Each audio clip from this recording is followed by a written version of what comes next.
looking at Belize, because we go down to Belize quite a bit. Okay. And I'm actually looking at opening a bank account with Belize Bank, right? Okay. So you go online, you figure out what the requirements are, right? So Yeah. I've been talking to agents down there and I've been talking to bankers down there because that's 2, 3. All right. Welcome to the How Rich Show. We talk to average people that have done above average things in real estate. The sponsor for today's show is House Rich by Clothing Brand right there. Use promo code POD, short for pod, for 10% off. So today's guests, we have Chris and Steve. We want to talk to them about their real estate story. I think it's really cool, especially since they are in the LA area. I know a lot of folks talk about, real estate's way too expensive. They can't buy. There's a bunch of excuses why they can't buy real estate. And LA is one of the most expensive places to buy real estate in the world. So happy to have them share the story. You two want to introduce yourself? Sure. Hey, everyone. I'm Chris. I go by Chris the Money Mom on Instagram, and that is how we met. I have an Instagram, a business focused on wealth building for women, so budgeting, saving, and investing. This is my husband. You want to introduce yourself? my name's Steve. I am also in the real estate investing space, I guess you can say. I don't really have much of a social media presence for that, but All right. it's coming. It's coming. Okay. Okay, cool. Yeah, so I know, like I said, I met kind of Chris through Instagram. We're like in this engagement group, which everyone says don't be an engagement group. It was cool. And so, yeah, I know she shares like a lot of tips as far as like investing. And so, but I see like every now and then I'll see little bits of like real estate, and she'd be like in Miami doing stuff, or, not, I don't know if she was in Miami or not, but she'd be in Florida looking at stuff. And I know she had kind of multiple real estate properties. So you two kind of share your real estate investing story. Like what got you into real estate in the first place? Some people say, hey, you should just rent and, live cheaply. Right. So I get that question all the time because my page is very much focused on like FIRE and early retirement and how to do it slow and steady with investing in index funds, et cetera. And people do get a glimpse of, oh, well, you own real estate and you're interested in investing in real estate. Share your journey. How'd you get into that? And I always say it was my then boyfriend, now husband, who got me into real estate because at a young age, it just wasn't something that ever crossed my mind. Uh-huh. It's not something that I was familiar with. My family didn't really talk about it. Mm-hmm. So to me, buying a property or investing in real estate was like way up here. I was terrified of the home buying process. And then here comes this guy that's just like, let's do it, and introduced me to like bigger pockets and all kinds of educational resources. So do you kind of want to share what got you into it? Because I was just along for the journey. Well, honestly, man, it came from just reading books, watching videos online and stuff. And Okay. it's funny, anybody in that space will tell you, the more that you kind of look into that stuff, the more you realize that most millionaires are made, through real estate. Uh-huh. Whether it's through ownership, whether it's flipping, whatever it is they're doing in real estate, they say that most millionaires are born out of investing in real estate. So once I started to realize that, I started to think, I need to look into this a little more. Uh-huh. And, a lot of times you find that people are, what's the term I'm looking for? When analysis process tends to happen a lot. Yeah. Yeah. So they start looking at it, they look at the numbers, they start hearing the terminology, and they're like, man, you know what, it's a little bit much. I'm gonna do it next year. I'm gonna do it next year. And then, and they keep putting it off. So for me, it was like, you know what? I'm gonna buy a house. We'll start with a place to live. All right. And we'll go from there. We'll figure it out. And were you two together at the time we bought a house, or was that kind of like your okay? Yeah. We were together. Okay. So at the time, this was back in like 2015. Okay. At the time, the real estate market wasn't going as crazy as it is right now. Like it was actually kind of reasonable back then, right? So back then, I mean, granted, in the more affluent neighborhoods, things were still expensive, but you could get a decent house, $200K, $300K back then. You know what I mean? So for me, I started to look at it and I'm like, okay, I've been reading these books and hearing about house hacking and hearing that multifamily is the way to go, at least to start out. So I started looking at fourplexes, and it's like you said, California is expensive, man. So are you guys actually in LA or outside of LA, or where are you kind of living? In the city of Los Angeles. Okay. And it's ridiculous. It's tough. It's a tough place to start. And don't fault anybody for saying, that it's difficult, because it is, Yeah. especially now.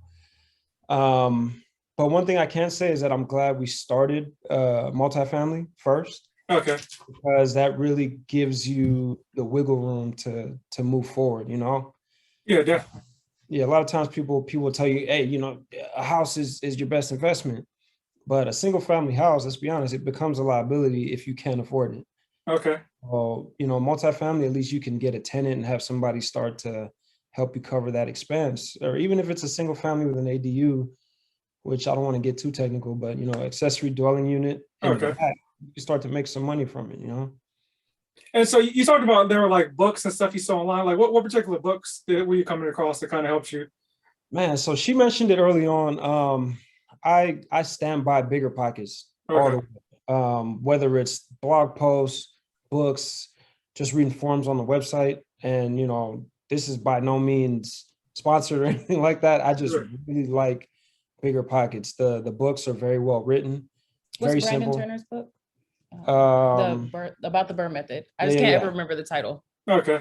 I could actually I'll just grab a book just to at least show it, so we can get a concept of what we're working with. Or does that matter? Yeah, if you want to grab a book, that's fine. I mean, just to show the people. I mean, Yeah, go. just I'll grab one real quick. Are you editing the video at all when it's done? I will. I guess I'll edit the video if need be. I'm So I guess, entering YouTube now, so yeah, editing takes some time. yeah, I've never actually edited this. I guess I will now. Yeah, I've never edited like this big video. I can do like the small ones on my phone because I have like InShot and all that, but I've never actually edited the long video. So I guess I'll learn how to edit. If you're looking for a good editing software, I use Filmora. He actually put me on because he does videography amongst the other million things he does. Filmora is a really good editing app software. I don't know what you call it. Okay, and that's for like the computer, the PC. Yeah, for the computer. Oh, okay, cool. I'm gonna check that out. Okay, cool. So like I was saying, this was the book that I first read. It's called The Book on, why is it blurred out? That's because Zoom blurs the background. Let me see if I can turn that off. Well, it's called The Book on Rental Property Investing, right? Okay. By Brandon Turner. So if you want to plug that anywhere in there. Okay, yeah, I'll drop it in the description down below. Oh, there we go. So yeah, The Book on Rental Property Investing. Okay. That was where I started. Education, man. That's going to be the biggest thing at the end of the day. That's been the biggest driving factor. Okay, so I know, like, purchasing a home is a big decision. So was it hard? Did he have to like really convince you to actually get into the home ownership? You're ready to go? No, I do want to put the caveat in here for any women that might be listening or anyone who's dating who might be listening. It worked out well for us, but I do say proceed with caution if you are looking to purchase a home with someone that you are not married to, because I've seen instances where it did not work out well. So it worked out well for us. All right. And I did need a lot of convincing, but proceed with caution. Okay. And so you mentioned you were looking at like fourplexes in the Los Angeles area. Did you end up going with the fourplex, or how many units were you guys able to get? Or were you two able to get? No. We ended up going with the duplex as our first property and a duplex as a second property. Okay. Was there a particular so the reason I'm asking, because I know in like high cost living areas, passing like the FHA self-sufficiency test is like almost impossible from what I hear. Was that an issue, or you two just say we're going with a duplex?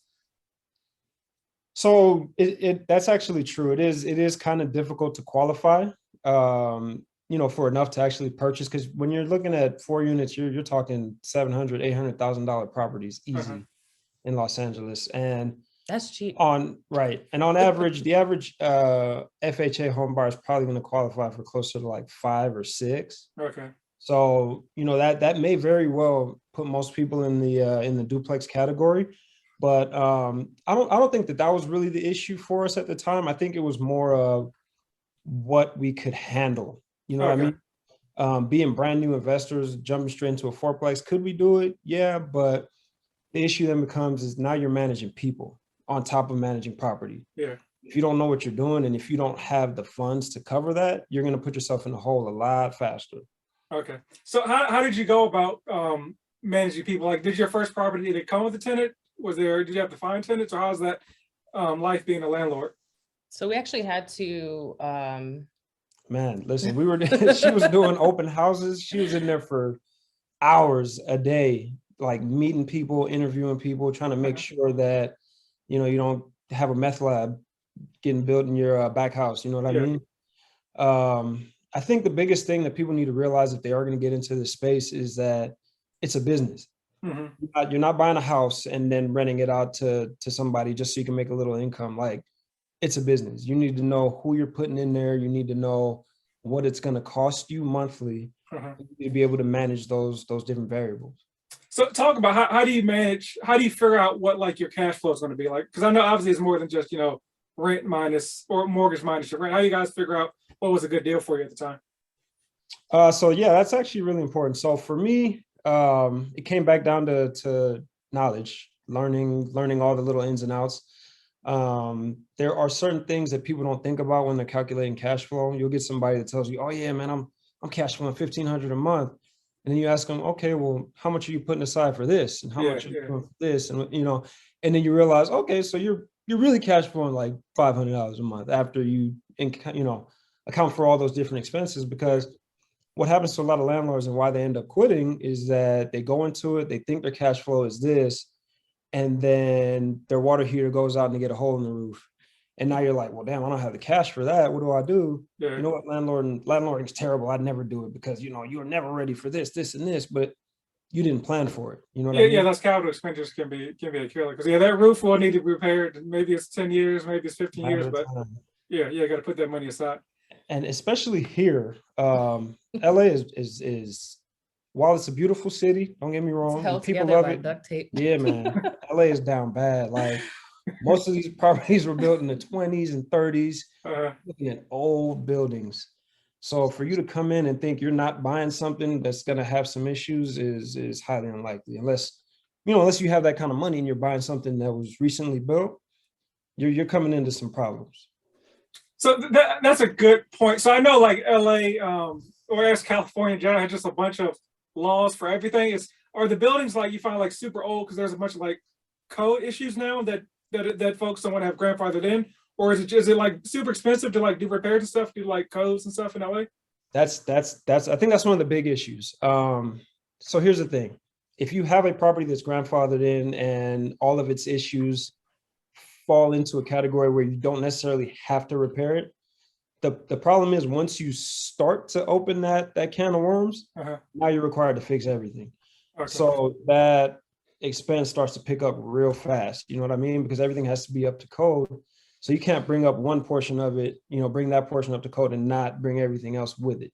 So I think that's what keeps a lot of landlords from really bringing their buildings up to speed. But if the money's not there, if you don't have that money to do that, there's no way to get that done.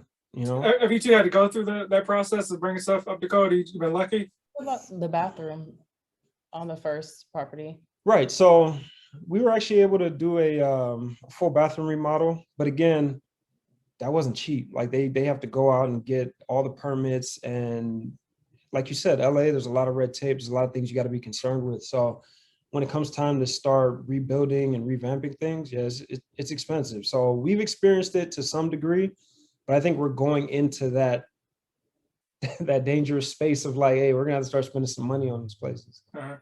So you talked about at the beginning with that first property, like Chris, you're doing a bunch of like tenant screening. Can you talk about how you evaluate tenants on, hey, is this somebody I want to live, literally share a wall with me? How do you go about screening those tenants? Yeah, sure. So we started with some pretty good software. And again, I'm going to refer to you. What was the name of Hemlane. Hemlane. I was more of just like the open house person, to be honest. All right. And making sure that they passed all of the requirements, background check, etc. Do you want to talk about more of the tenant screening? Since you were more on the phone with the tenants, I was there to let them in the property. Food for thought when it comes to tenant stuff. You don't want to fall into that trap of being discriminatory. That's actually a really big thing, especially here in California. People are very much sensitive about anything that could be potentially discriminatory. And a lot of times you may have the purest intentions and it gets perceived the wrong way. And now you're fighting a court battle because you're trying to explain why your house isn't compliant with this, you know, ADA or this thing, you know. So when it comes to tenant screening, you can never go based on purely on your interactions with somebody. I always say it needs to be on paper. You know, they have to look good on paper before you even meet with them, right? Okay. And a lot of times for new landlords, that's good to keep in mind because you can cut out 75% of your problem tenants on the front end. Okay. Because like I said earlier, it's a business. So if someone doesn't qualify, I don't care what sob story they come to you with about why they're trying to get a new house. I get it. And I'm sorry, but you don't qualify for this house. It's unfortunate and it's sad to say, but this is a business. At the end of the day, if you can't pay your mortgage, you're both going to be on the street. Yeah. So, you know, they got to stand by that. So for me, it was always, they got to qualify on paper first. And then once they qualify on paper, you meet with them and then you go from there and get a feel for who you're dealing with. So how do you determine if somebody like qualifies? What's the process that you two use to say, hey, this person is worthy or qualified to live next door to me, next wall to me? And see that right there, that kind of creates that discrimination kind of concept. And it's not necessarily that they qualify to live next door to me as much as their income and stuff qualifies to be able to afford the rent in this area or for this particular house, right? Okay. Because again, you don't see these people. So I have no idea who this person is. I don't know who they are as a person. So I can't say, hey, this person qualifies to live next door or live in, you know, in my back house. But what I can say is that their employment history shows that they've been employed for a reasonable amount of time and they're probably not going to lose their job. Their credit history looks good. They pay their bills. You know what I mean? They don't have any criminal convictions that they may be running, Lord knows what kind of criminal operation out of the house. Things like that matter. You know what I mean? And once you knock those details out, then you can start looking at who they are as an individual, get to meet them and say, hey, do you want to come stay here? But at the point where they have a 500 credit score and unfortunately, you know, they've been popped for drug dealing 3 or 4 times, it's just not going to work because now I'm going to end up trying to deal with all these different variables once you're in the house. And it's much harder to move somebody out than it is to prevent them from moving in the first place. Okay, makes sense. Okay, this initial screening process gets rid of a lot of stuff. Then you kind of do the talking and then evaluate them from there. Yeah, like, are we going to be able to interact with each other and not end up in court yelling at each other about small issues? You know what I mean? If you are going to house hack. And so what kind of boundaries do you set with tenants as well? You know, because I assume they know you own the place because you're right next door. You've met with them. You know, as far as, you know, them not knocking your door at 8 p.m. for minor stuff, like what kind of boundaries do you set, if you do set boundaries with your tenants? So I'll be honest with you, and this is we gonna call this a little hack. I don't generally tell them that I'm the owner right out of the gate. Okay. A lot of times it makes more sense which is why she was doing the open house. Okay. I wasn't present for that. You know what I mean? Because when they come in, they meet with her, you know, they're doing all this stuff, but ultimately the decision was going to fall into my lap. Okay. I didn't want to interact with them too much to where they felt like, hey, I can go talk to this dude and get what I want done, right? So it became, we're just working with the owners to try and accomplish X, right? We're trying to get this place rented for the owners. And as a landlord, what that does is it puts you out of the equation so that you don't have to be forced to make that decision. Okay. You can always say, hey, you know what? I see that you want to get X, Y, and Z done. Let me call over to the owners real quick and see what they say. All right, I'll get back to you. And honestly, that at least gives you that buffer time to go back, crunch the numbers, and see if that's something that you could work with. You know what I mean? Yeah. And you can do it over the phone, call them back like, hey, yeah, I talked to the owners and they said, yeah, that's cool. So we're going to go ahead and get it done. But you know, as long as you're not the decision maker, you put yourself in a position to where you don't have to, you know, be dealing with what you just asked about. Okay. Yeah, that's smart. So actually the first place I ever bought a house hack, and my roommate didn't know I even owned the place for 5 years. So yeah, same thing you said. I didn't want to be like too familiar with, well, not too familiar, but I didn't want them to know I owned it because, you know, they ask a lot more questions or a lot more little minor things that they know that, hey, the person that can fix it is literally down the hall. So there, it's like you own the place, right? You could get it done. Yeah. Like, nah, I don't own it. I think the type of properties we chose also is helpful. I mean, just from a woman's standpoint and knowing that I've wanted a family at the time and now we have a family, choosing properties that are two separate, like detached units instead of sharing a wall or, being in that close proximity. So Okay. having a yard in between or something to separate the units has been helpful as well. Oh, okay. So they were detached. Yeah. Okay. And so that's the first property you bought, was like the detached? Both of them, both Okay. duplex. Yeah. Okay. So that goes into my next question. So when did you figure out, hey, it's time to move on? I'm going to rent out this property and go get another one. When did you two figure out that we're going to do that?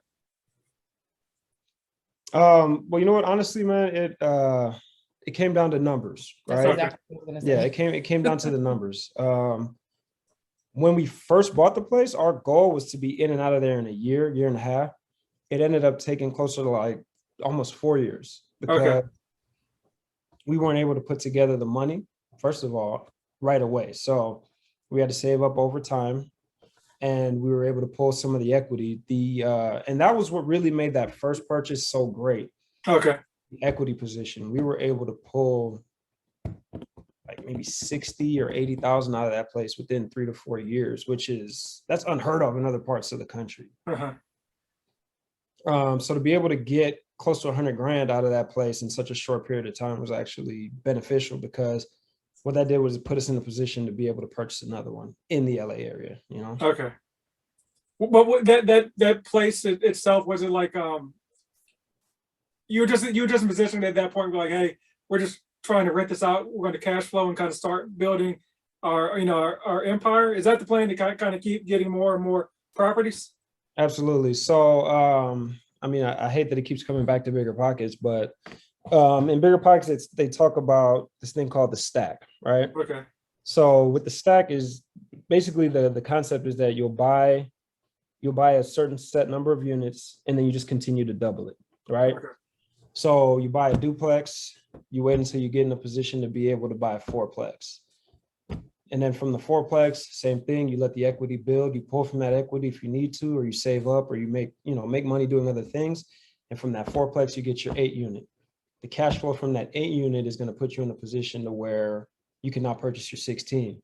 Okay. Once you look at how that's starting to stack up, it's almost an exponential growth, because now you're looking at 32 units on that next purchase. You're buying large commercial properties at that point. You know what I mean? Okay. And you're building experience along the way.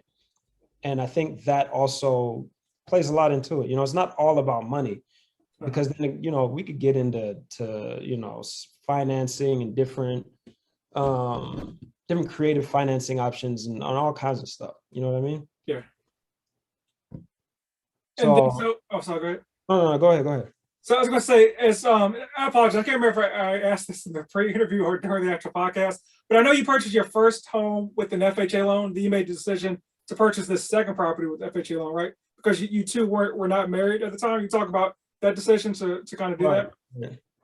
So yeah, we were not married. So the initial property was purchased, and in order to try to make it work, we purchased it in my name individually, right?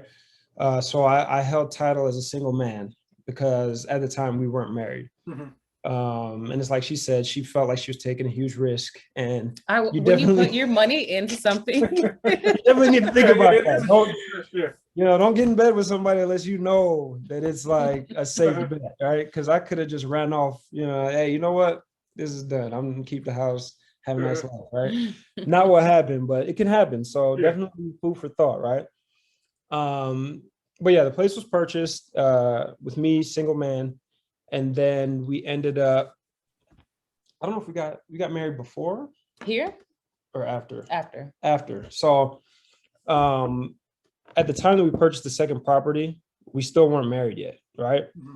So how you hold title is going to play into what kind of financing you're able to get.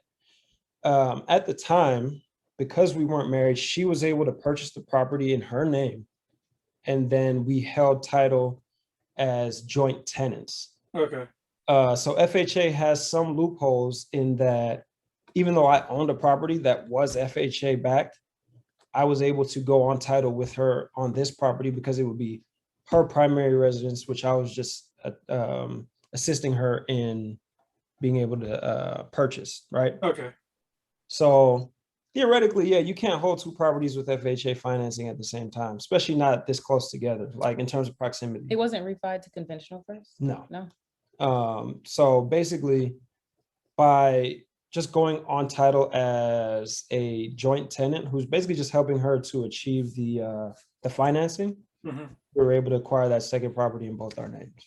Okay, that's awesome. And so for folks that don't know, yes, it's FHA basically is a primary residence loan. And so since you were just I'm not sure where you were in that status, if you were fiancés or about to get married, but you're either married or not as far as FHA is concerned. So if you're not married, like I say, you're just another person helping someone else buy a home. So yeah, that's a hack that if you know you're going to marry somebody, you can kind of run that play.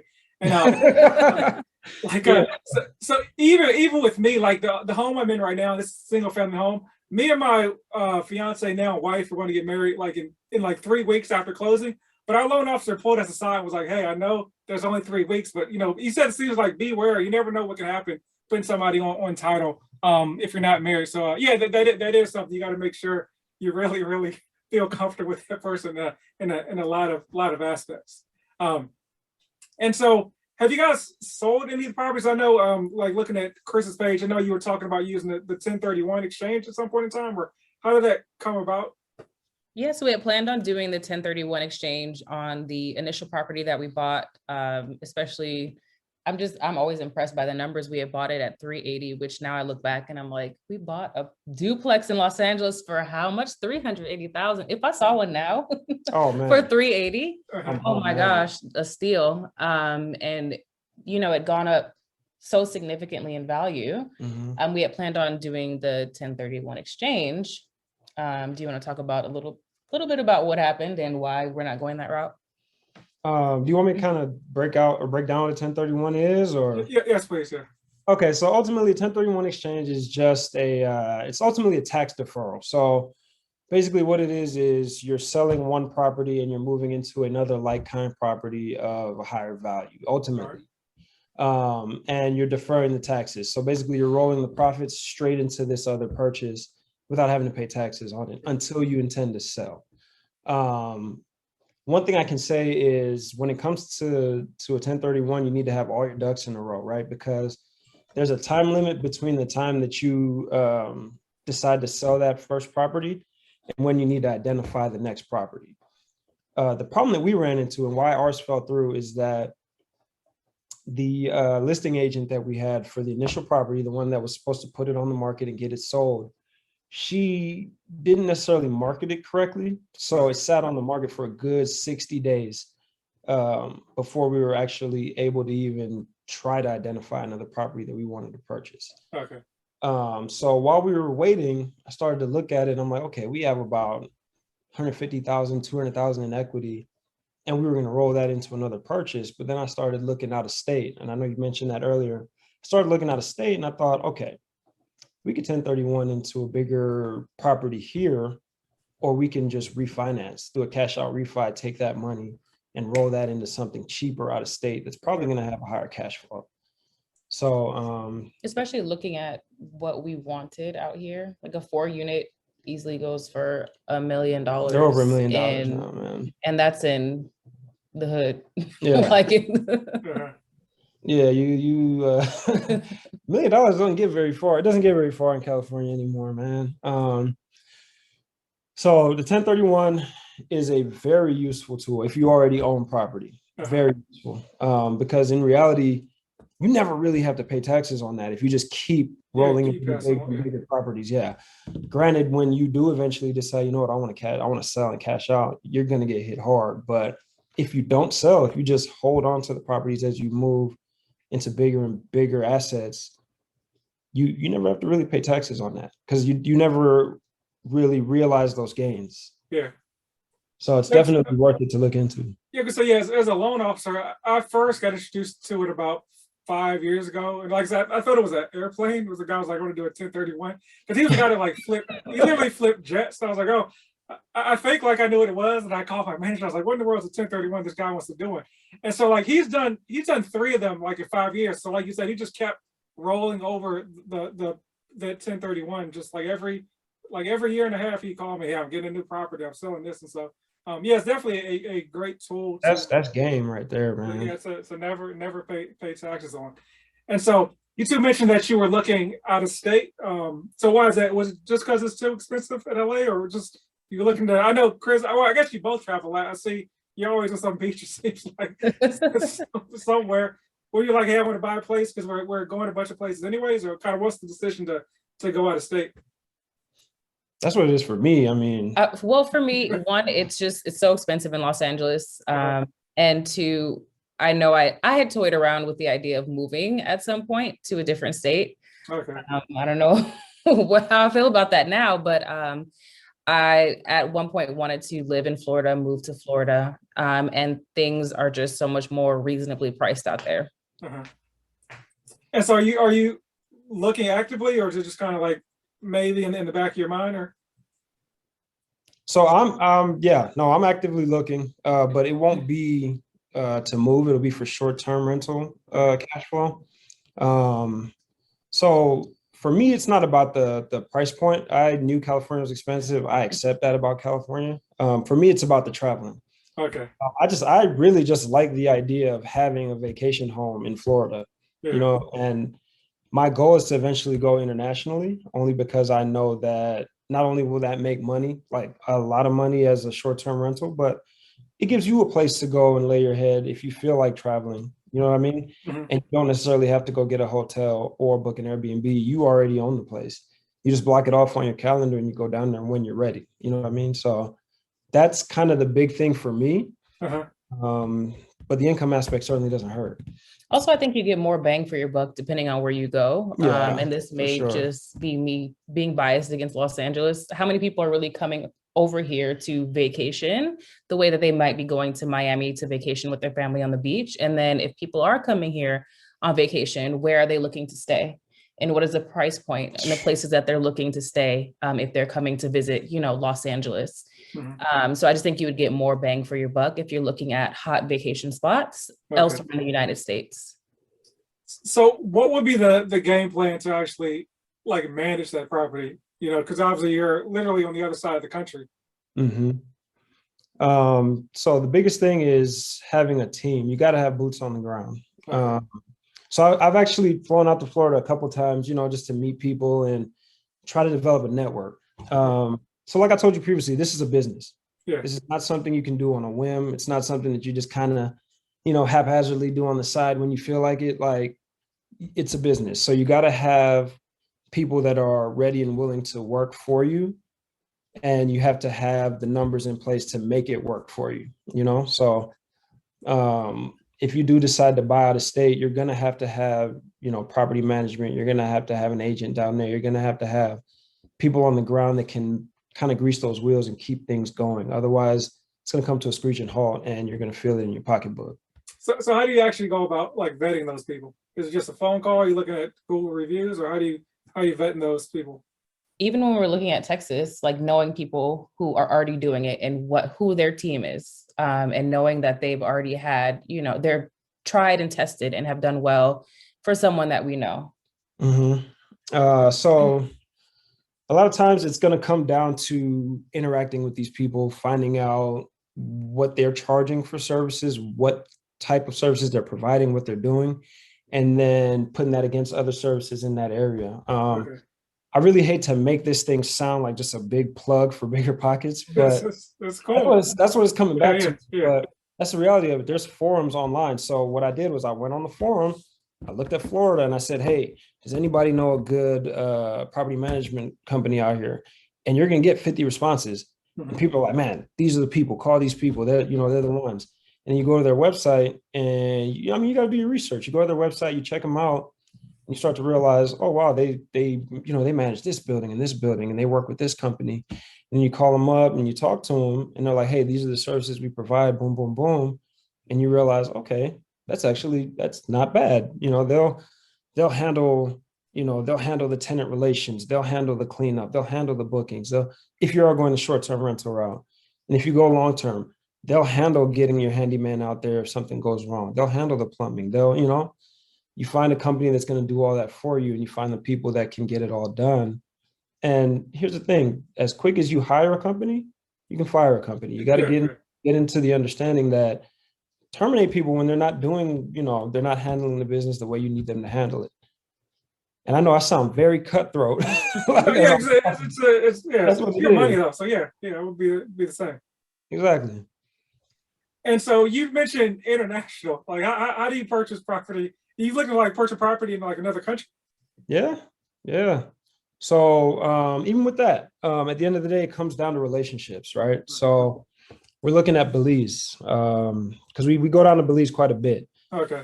And I'm actually looking at opening a bank account with Belize Bank, right? Okay. So you go online, you figure out what the requirements are, right? So I've been talking to agents down there and I've been talking to bankers down there because that's two things that you're going to need. You're going to need somebody to handle the money aspect and you're going to need somebody to handle the actual acquisition of the property, right? Okay. So basically Belize Bank has a requirement, hey, you need to house at least $4,000 minimum in your account at any time as an international client, right? Okay. So you deposit $4,000 and you start to develop that relationship, right? So now I have a relationship with the bank. I have an agent that's sending me new properties every time they're listed. Okay. So now I have a relationship with that agent, right? So now what I'm going to do is go and develop a relationship with a short-term rental management company, find out who they're, what they're managing and how they're managing. And now I have that relationship. So now I have a banker, I have a real estate agent, and I have rental property management, right? So now all I need to do is look for a property and come up with the money and find the financing through the banking relationship that I've already developed so that we can actually acquire the property. Okay. So once it's acquired, it gets, the intent is for it to be short-term. So it gets listed and now I hire that short-term rental management company that I've been working with and it starts to kind of run itself. You know what I mean? Yeah. So, I mean, is it similar to buying a property? Like what criteria? So I know every country is different, but obviously Belize we're talking about, is it like, because obviously, you don't have credit in Belize. Like what is the criteria you need to like get a home?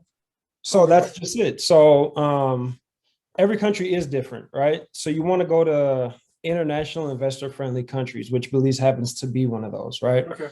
There's even countries down there like where were we at recently that I think it was Antigua and Barbuda. They actually give you citizenship if you invest in property down there. Like they'll make you an honorary citizen as a property owner. So again, it's relationship building. It's no different than trying to get it here. If I want Chase to finance a home for me, I need to have a relationship with Chase. They need to see money going in and out of an account so that they can know that I'm going to be able to pay for this thing if they're going to put their name on it, right? So that's really no different with an international banking relationship, right? I'm going to open this account, I'm going to deposit this money, and I'm going to make regular deposits into that account and build up a nest egg with them because at the end of the day, if they see money coming in, then they know, hey, I can lend to these people and know that that their money's going to be safe or that my money's going to come back in and pay them back for the loan that they've sent out, correct? Yeah. So it really boils down to relationships and you just have to develop that. I was looking at the DR for a while and same thing. I contacted the bank, found out what the minimum requirements were. And then I started looking at how much money I would need to put into that account to make it worthwhile over time. Okay.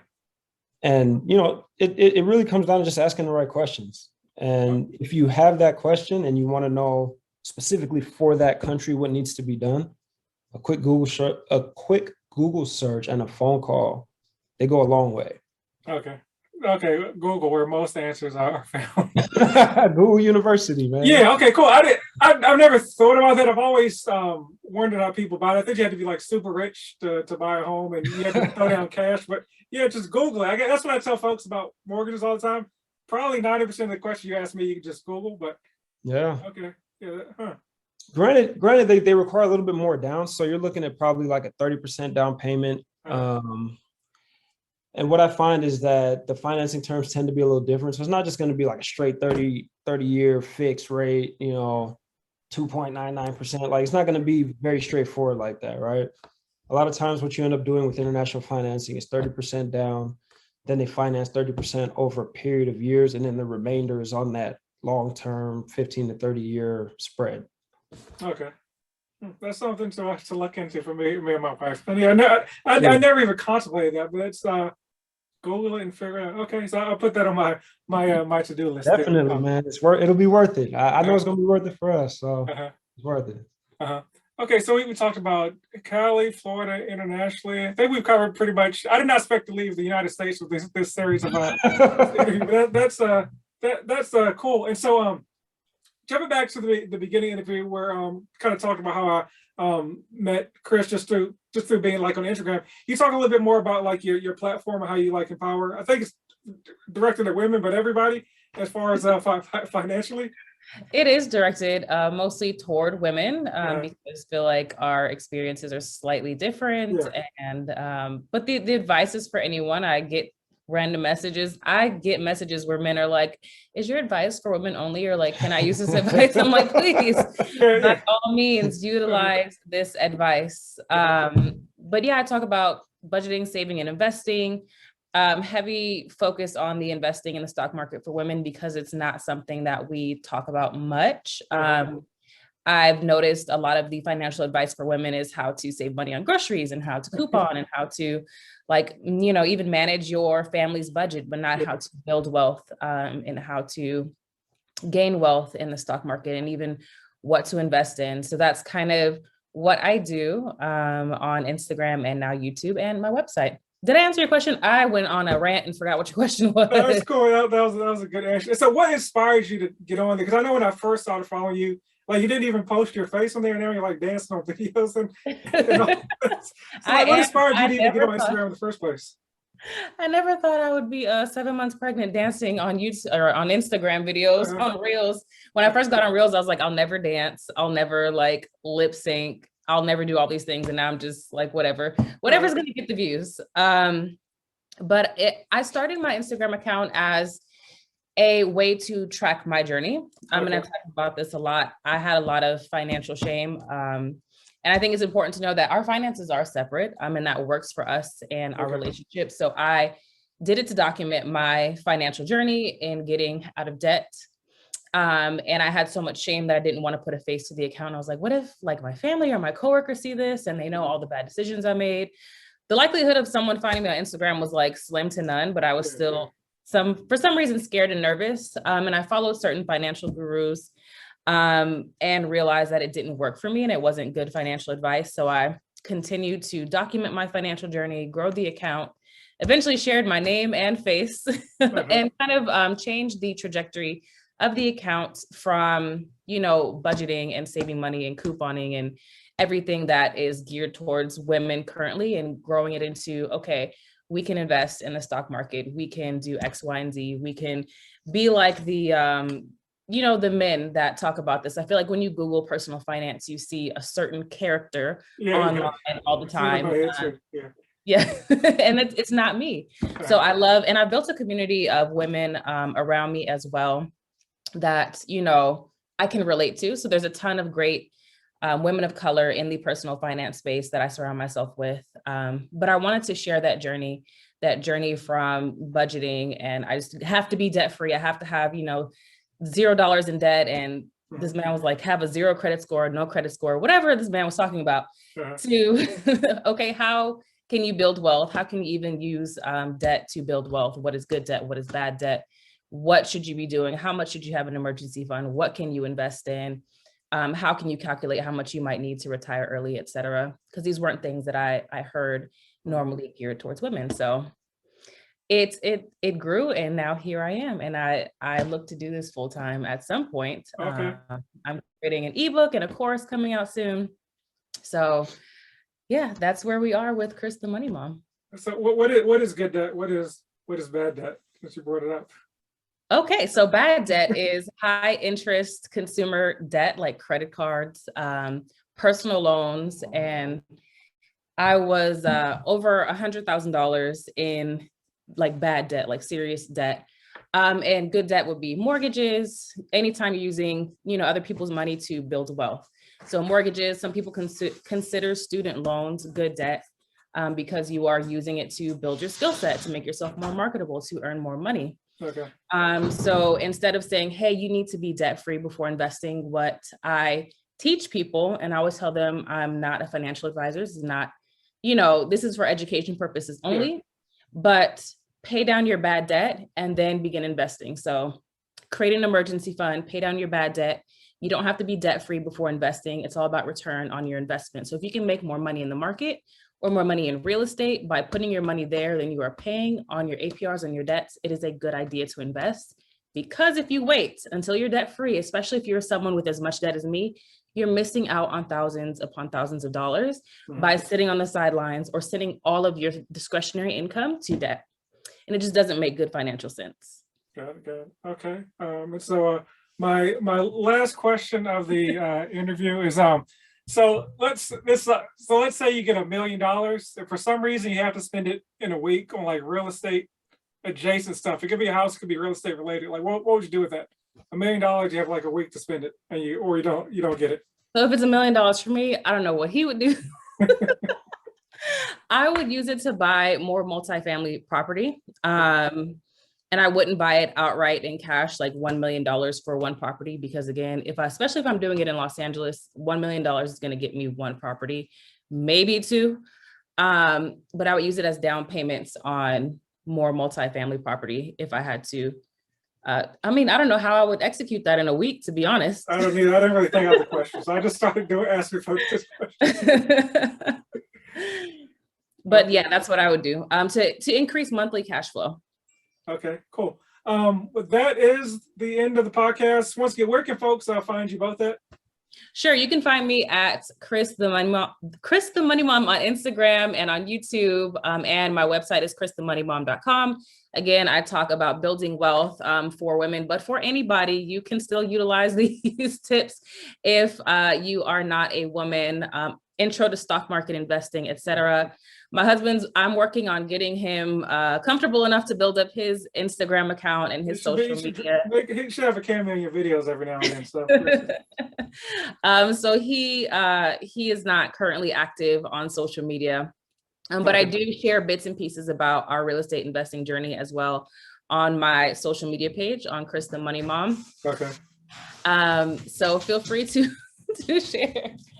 Sorry, our dog just ran in the house and I totally got distracted, but at Chris the Money Mom. No problem. And so actually, second to last question. So you said you're coming out with like an ebook or? Yes, I am coming out with an ebook. It's like a total money roadmap. So from step one, if you have debt, etc., to investing for the future. So it goes over 4 sections of personal finance, like personal finance 101. So budgeting, how to budget, how to save an emergency fund, how to pay off high interest debt. And we go over some of those debt payoff strategies and how to begin to investing in employer sponsored accounts, tax advantage accounts, investing in brokerage accounts. What can you invest in, and how to plan for the long term, how to plan for FIRE if that is something you're interested in. So that's all covered in one ebook. It's currently with my digital designer. What would you call this person? They're designing it, making it look beautiful, because I'm not good at that. I can just write it, but I have no creativity there. So it should be done hopefully by New Year. Oh, okay. In a few days. Cool. So we will. I'll put that link for that ebook into this episode, whether you're watching on YouTube or listening. I know I did like that, but listening to the podcast. So cool. So yeah, we'll have those research for you. We'll have her contact, or yours, maybe Stephen's too. I don't know if we have contact info by then in the episode description as well. So appreciate you too. Thanks for your time. There's no outro to this podcast, so it is over.